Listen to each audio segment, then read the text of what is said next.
जय हिंद स्टूडेंट्स, मैं हूं रवि कुमार सक्सेना। आपका अपना छोटा सा प्यारा चैनल नंबर 1 क्लासेस में आपका स्वागत है। आज हम अप्लाइड फिजिक्स 1 के एक और नए टॉपिक के ऊपर डिस्कस करने जा रहे हैं, जिसका नाम है इम्पल्स। हिंदी में बोलते हैं आवेग। यानी कि आज का टॉपिक जो हम पढ़ने जा रहे हैं उसका नाम है इम्पल्स फोर्स। अगर हम हिंदी में बोले तो आवेग बल। तो सबसे पहले आवेग होता क्या है, इम्पल्स क्या होता है। ध्यान दीजिएगा मेरे प्रिय छात्रों, ये टॉपिक आपके लिए क्रिटिकल हो सकता है जब आप लेक्चर को अच्छी रीति से नहीं सुनिएगा तो।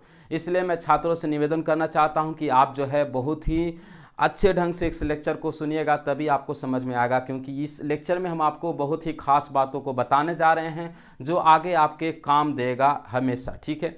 सो आवेग क्या होता है, इम्पल्स क्या होता है। यानी कि वैसा फोर्स जो बहुत ही कम समय के लिए लगता है उसको हम बोलते हैं आवेग, यानी कि हम बोलते हैं इम्पल्स। ध्यान से सुनिएगा मेरे प्रिय छात्रों, वैसा बड़ा फोर्स जो बहुत ही कम समय के लिए लगता है उसको हम बोलते हैं इम्पल्स फोर्स। फिर से मैं रिपीट करना चाहता हूं, वैसा बड़ा फोर्स जो बहुत ही कम समय के लिए लगता है उसको हम बोलते हैं आवेश, यानी कि आवेग, यानी कि इम्पल्स। इम्पल्स क्या होता है, इम्पल्सिव फोर्स या इम्पल्स कह लीजिए। जो फोर्स होता है वो बहुत ही अधिक होता है और उसका जो टाइमिंग होता है वो बहुत ही कम होता है। यानी कि जो बल होगा वो बहुत ही अधिक होगा, लेकिन जो टाइमिंग होगा वो बहुत ही कम होगा। जैसे कि मान लीजिए अगर आप कुल्हाड़ी को चलाते हैं, यानी कि जब आप टांगी से जो है लकड़ी को काटते हैं तो आप जो है टांगी को कस के जो फोर्स लगाते हैं और बहुत ही कम समय के लिए लगाते हैं, तब जो है लकड़ी जाकर टूटता है। ध्यान से समझिएगा मेरे प्रिय छात्रों, कोई भी ऐसे कुल्हाड़ी थोड़ा ना चलाता है कि ऐसे लिया उसके बाद धीरे धीरे धीरे धीरे धीरे ऐसे करके मारेंगे। तो धीरे धीरे जब आप मारिएगा तो आपको जो है वो लकड़ी कटेगा नहीं। यानी कि आपने कस के फोर्स लगाया और धीरे से मतलब कम समय के लिए लगाया। यानी कि यहां पर हमने डिफिनेशन लिखा है, the force which act on a body for a short time are known as impulsive force. यानी कि वैसा बड़ा फोर्स जो बहुत ही कम समय के लिए लगता है उसको हम बोलते हैं इम्पल्सिव फोर्स। जैसे कि मान लीजिए हमने एग्जांपल को दिया कि आपने कुल्हाड़ी को लिया और कस के लगाया और आपने एक छोटे समय के लिए लगाया, तो ये क्या हो गया, इम्पल्सिव फोर्स हो गया। मान लीजिए अगर आप किसी को तमाचा जड़ रहे हैं तो ऐसे जड़े, तो आपने जो है कस के फोर्स लगाया, एक कम समय के लिए उस पर लगा, तो ये हो गया इम्पल्सिव फोर्स। यानी कि the force which act on a body for a short time, ये जो है कम समय के लिए होता है, ज़्यादा समय के लिए नहीं होता है, उसको हम क्या बोलते हैं, इम्पल्सिव फोर्स। यानी कि इम्पल्सिव फोर्स में जो फोर्स का जो अमाउंट होता है बहुत ही अधिक होता है और जो आपका जो टाइमिंग होता है वो जो है बहुत कम होता है। जैसे कि तमाचा जड़ना, गाना सुने ना, ही हंस कस चट दनी पट दनी खींच के तमाचा, ही हंस दनी रिकिया के पापा। तो जब तमाचा जड़ते हैं तो यानी कि कस के जड़ते हैं तो उसको जो है बहुत चोट लगता है। उसी तरह से अगर हम डेली लाइफ में अगर एग्जांपल देखें, जो बॉलर जो है वो कैच को जब करता है तो हाथों को जो है पीछे करता है। क्यों करता है, क्योंकि उसके जो है वहां पर जो बॉल आता है उसका जो इम्पल्सिव फोर्स होता है वो जो है बहुत अधिक होता है। इम्पल्सिव फोर्स को कम करने के लिए वहां पर जो है बॉल को जो है पीछे खींचता है ताकि उसको कम चोट लगेगा। सो आपका जो है एग्जाम्पल जो है 3 हमने आपको बताया। यानी कि एग्जाम्पल को आपको याद रखना, क्योंकि जो सिलेबस है वो आपको लिखा हुआ है impulse force and its application. यानी कि आपको आवेग के बारे में बताना है और उसका जो एप्लीकेशन है उसके बारे में भी बताना है। तो सबसे पहले इम्पल्सिव फोर्स क्या होता है, the force which act on a body for a short time is known as impulsive force. यानी कि जो इम्पल्सिव फोर्स का जो फार्मूला होगा वो जो है फोर्स और टाइम का जो है प्रोडक्ट होगा। यानी कि हम यहाँ पर लिखे हैं, it is the product of force and time. It is the product of force and time. यानी कि अगर फोर्स को टाइम से अगर मल्टीप्लाई कर देंगे तो ये क्या हो जाएगा, आपका जो है इम्पल्सिव फोर्स हो जाएगा। यहाँ पर लिखा हुआ है, an impulse force does not remain constant but changes firstly from 0 to maximum and then from maximum to 0। यानी कि जो इम्पल्सिव फोर्स होता है वो कभी भी जो है समान नहीं रहता, वो जो है हमेशा चेंज होता है। जैसे कि आपने जो है कुल्हाड़ी को उठाया तो शुरुआत में 0, उसके बाद मैक्सिमम, उसके बाद फिर 0। यानी कि जो इम्पल्सिव फोर्स होता है वो हमेशा जो है चेंज हो जाता है, इसलिए इसको मेजर करना जो है काफ़ी डिफिकल्ट होता है। ध्यान रहेगा मेरे प्रिय छात्रों, जो इम्पल्सिव फोर्स अर्थात जो आवेग होगा उसका जो फार्मूला क्या होता है, फोर्स इंटू टाइम। तो फोर्स इंटू टाइम अगर हम कहें तो अगर हम इसका बात करें कि डायमेंशनल फार्मूला क्या होगा, डायमेंशनल फार्मूला क्या होगा। सो डायमेंशनल फार्मूला जो है फोर्स का होता है mlt का पावर -2 और टाइम यानी कि t हो गया। अब इसको हम मल्टीप्लाई करेंगे तो आपका फाइनल फार्मूला बनेगा mlt का पावर -1। यानी कि जो इम्पल्सिव फोर्स होता है उसका डायमेंशनल फार्मूला होता है m 1L1T⁻²। MCQ में जो है अधिक बार जो है पूछता है कि इंपल्सिव फोर्स का डायमेंशनल फार्मूला बताइए। ध्यान रहे मेरे प्रिय छात्रों, किसी भी डायमेंशनल फार्मूला को बताने के लिए सबसे पहले आपको उसका फार्मूला याद रहना चाहिए। अगर आपको फार्मूला नहीं याद रहेगा कि इंपल्सिव फोर्स का फार्मूला क्या होता है, तो आप जो है उसका डायमेंशनल फार्मूला नहीं निकाल सकते हैं, क्योंकि रटंत विद्या ठहरंत नहीं। इसलिए हम आपको बोलेंगे कि आप जो है फार्मूला को पहले जाइए। सो फार्मूला क्या है? Force into time. फोर्स का फार्मूला क्या होता है? F = m में, यानी कि मास इंटू एक्सेलरेशन। सो मास इंटू एक्सेलरेशन जब हमने किया तो फार्मूला निकला mL/T⁻²। और टाइम, क्योंकि टाइम है तो टाइम को t से करेंगे, यानी कि फाइनल जो फार्मूला निकलेगा m1L1T⁻²। अब देखिए, जैसे कि हमने एग्जाम्पल दिया कि इसका एप्लीकेशन क्या है, कि मान लीजिए हम किसी को तमाचा जड़ दिए, यानी कि हमने किसी को थप्पड़ मारा, तो ये जो है इंपल्सिव फोर्स हो गया।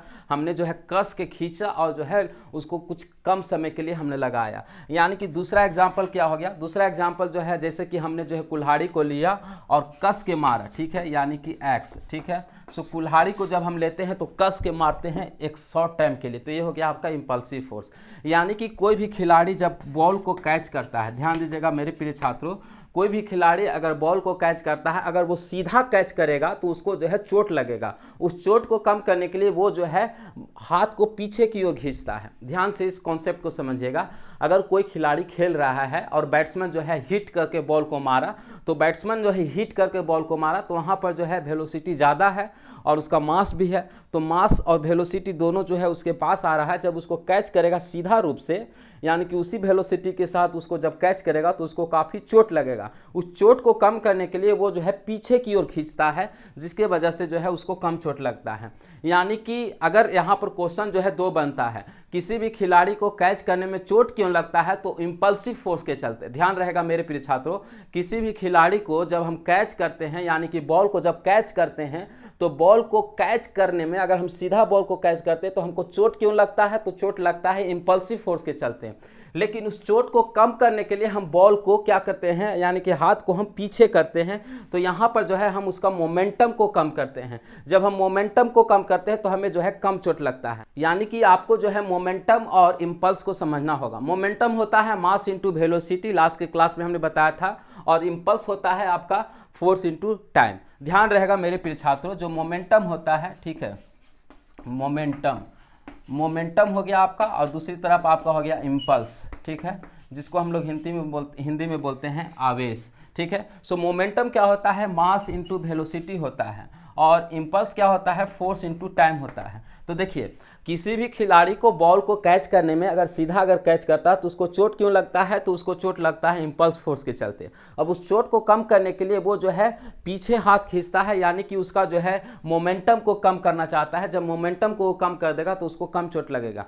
यानी कि ये जो है आपका एग्जाम्पल हो गया, यानी कि एप्लीकेशन हो गया इंपल्सिव फोर्स का। यानी कि किसी को कस के तमाचा जड़ना, यहाँ पर जो है एक मतलब शॉर्ट टाइम के लिए एक लंबा फोर्स हम उसको देते हैं। जब किसी को अचानक से झटका लगता है, तो झटका लगता है तो फोर्स जो है ज़्यादा रहता है और कम समय के लिए रखता है। यानी कि लगे 440 वोल्ट छूने से तेरे, यानी कि जब हम झटका जब लगता है, यानी कि मान लीजिए अगर हम किसी करंट को छूते हैं तो अचानक हमको झटका लगता है, तो झटका जो है कम समय के लिए होता है।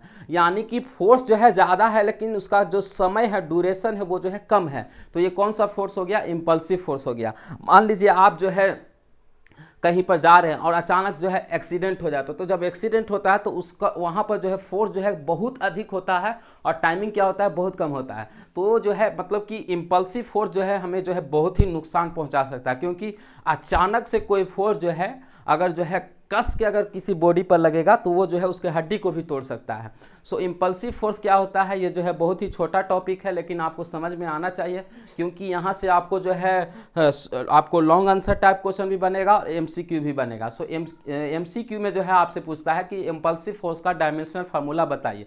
सो इंपल्सिव फोर्स का डायमेंशनल फार्मूला में हमने बताया। उसके बाद इंपल्सिव फोर्स क्या होता है आपको जो है लिखने के लिए दे देता है कि what is impulsive force and right its application. यानी कि इंपल्सिव फोर्स क्या है और इंपल्सिव फोर्स का एप्लीकेशन लिखिए। So impulsive force is nothing but the force which act on a body for a short time is called और is known as impulsive force. यानी कि वैसा बल जो किसी भी बॉडी पर, ध्यान रहे, वैसा बहुत ही बड़ा बल जो किसी बॉडी पर एक थोड़े सा समय के लिए लगता है उसको हम बोलते हैं इम्पल्सिव फोर्स। इम्पल्सिव फोर्स शुरू में जीरो होता है, उसके बाद मैक्सिमम होता है, उसके बाद जीरो होता है। इम्पल्सिव फोर्स का जो फार्मूला होता है फोर्स इंटू टाइम होता है, और जो डायमेंशनल फार्मूला होता है m1L1T⁻⁻1 होता है। इम्पल्सिव फोर्स का जो एप्लीकेशन होता है, जैसे कि किसी को तमाचा जड़ना, उसके बाद जो है अगर हम लकड़ी को काट रहे हैं कुल्हाड़ी से, तो जो है हम एक बैग जो है मारते हैं और वो जो है टूट जाता है। मान लीजिए कोई भी जो सर्कस दिखाता है, मान लीजिए कोई ईटा को तोड़ रहा है, ठीक है, मान लीजिए वो ब्रिक्स लिया है, अगर मान लीजिए ये ईटा है, ठीक है, अब ईसा मान लीजिए ये जो है ईटा है, अब इस ईटा को हमको तोड़ना है, तो क्या हम इस तरह से फोर्स लगाएंगे तो टूटेगा? नहीं। अगर हम इस पर जो है कस के एक ही बार जो है अचानक से बल लगाएंगे तब ये टूट सकता है। यानी कि जब हमें ईटा को तोड़ना है तो उस समय जो है हमें आवेग को जो है यूज में लाना पड़ेगा, क्योंकि इसको हमको झटका से तोड़ना है। कोई भी आदमी अगर इस तरह से करके धीरे धीरे धीरे धीरे बल लगाएगा तो ये हो ही नहीं सकता है कि ये टूट जाएगा। यानी कि यहाँ पर जो ईटा को अगर हम तोड़ना चाहते हैं तो कस के जो है अचानक से जो है बल को लगाएंगे तब जो है ये टूटेगा। मान लीजिए कोई जो है सर्कस में दिखाता है बड़ा बड़ा चट्टान जैसा बर्फ रहता है, उसको जो है तोड़ता है, तो एक बैग जो है अचानक से कस के मारता है और वो जो टूटता है। तो यहाँ पर जो है इम्पल्सिव फोर्स हो गया, यानी कि बहुत बड़ा फोर्स एक छोटे से समय के लिए हम लगा रहे हैं, तो इसको हम बोलते हैं इम्पल्सिव फोर्स। इम्पल्सिव फोर्स को कम करने के लिए हमको मोमेंटम को कम करना रहता है, यानी कि आवेग को कम करने के लिए हमें जो है संवेग को जो है कम करना पड़ता है, जिसको हम बोलते हैं मोमेंटम। सो मोमेंटम का फार्मूला होता है मास इंटू वेलोसिटी। तो देखिए मास को तो हम कम नहीं कर सकते हैं, मान लीजिए कोई बॉल जो है आ रहा है, तो उस बॉल को मास को तो हम नहीं कम कर सकते, यानी कि मान लीजिए बैट्समैन जो है जिस बॉल को मारा, मान लीजिए उस बॉल का मास 4 kg था, चाहे मान लीजिए आपका जो है 20 ग्राम था, चाहे 40 ग्राम था, 50 ग्राम था, तो उसको मास को तो हम चेंज नहीं कर सकते हैं, मास तो वही रहेगा, जो आ रहा है वही आ रहा है। यानी कि हम उसके वेलोसिटी को चेंज कर सकते हैं। मान लीजिए 60 के वेलोसिटी से आ रहा है, तो उसको जब हम उसको हम पीछे की ओर खींचेंगे तो यहाँ पर जो है वेलोसिटी में जो है चेंजेस आ जाएगा, तो चेंजेस आ जाएगा तो वहाँ पर हमको जो है कम चोट लगेगा। यानी कि कम चोट लगने के लिए जो है हम उसको क्या करते हैं, वेलोसिटी को कम करते हैं। तो यहाँ पर जो है आपको जो है हमने आपको बताया कि इम्पल्सिव फोर्स क्या होता है, इम्पल्सिव फोर्स का जो एग्जाम्पल क्या होता है, इम्पल्सिव फोर्स का एप्लीकेशन क्या होता है, इम्पल्सिव फोर्स का डायमेंशनल फार्मूला क्या होता है, इम्पल्सिव फोर्स का आपका फार्मूला क्या होता है। सो अगले वीडियो लेक्चर में हम जो है अगले टॉपिक के ऊपर चर्चा करेंगे, जो कि अकॉर्डिंग टू एसबीटी बिहार के सिलेबस के अनुसार अप्लाइड फिजिक्स 1 का जो आपका सिलेबस है उसके अनुसार जो है जो अगला टॉपिक होगा, अर्थात जो सर्कुलर मोशन है, उसके ऊपर हम चर्चा करेंगे। सो आज के वीडियो में इतना ही। अगले वीडियो लेक्चर में एक नए टॉपिक के साथ मिलेंगे मेरे प्रिय छात्रों, तब तक के लिए हम विदा लेते हैं। जय हिंद, वंदे मातरम।